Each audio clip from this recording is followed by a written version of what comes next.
Book 3 मा मार्कसले जीवनको मुख्य कुराहरू याद गराउँछन्। यदि हामी ध्यान नदिई बस्यौं भने दिनहरू बितिरहन्छन् तर जीवन बितेर जान्छ।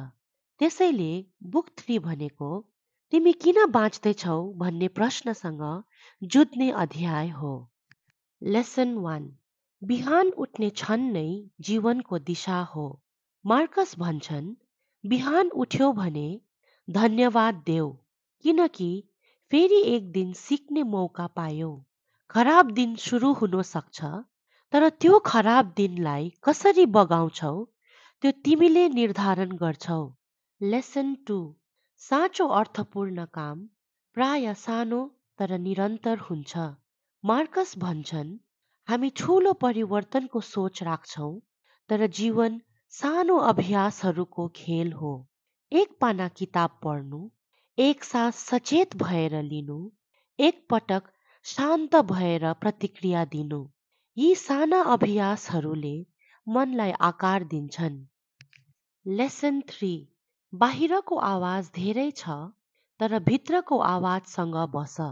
मार्कस भन्छन्, अरूले के भन्छन्, सामाजिक मिडिया के देखाउँछ, समाजले के अपेक्षा गर्छ, यी सबै बाहिरको आवाज हो, तर जीवन चलाउने दिशानिर्देश भित्रको शान्त आवाजमै हुन्छ। त्यसलाई सुन्न एकान्त चाहिन्छ। लेसन 4, समय अमूल्य छ, त्यसलाई बचाऊ। मार्कस भन्छन्, हामी पैसा बचाउँछौं तर हाम्रो समय हामी सजिलै फ्यालिदिन्छौं। तर समय नै जीवन हो। त्यसैले कसका लागि समय दिउँ, कसको कुरा सुन्ने, कसरी आफ्ना दिन बनाउने, यी सबै चयन हुन् र तिमीले चयन गर्न सिक्नै पर्छ। लेसन 5, जीवन छोटो हो तर त्यसलाई गहिरो बनाउन सकिन्छ। मार्कस भन्छन्, लामो बाँच्नु भन्दा अर्थपूर्ण बाँच्नु महत्त्वपूर्ण हो। यदि आजको दिन थोरै मात्र पनि मनलाई सुधार्ने काम गरियो भने त्यो दिन व्यर्थ छैन।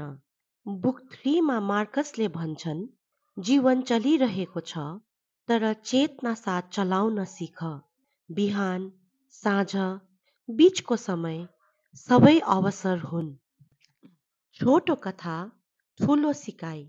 यो थियो आजको कथाको क्याप्स्युल। धन्यवाद।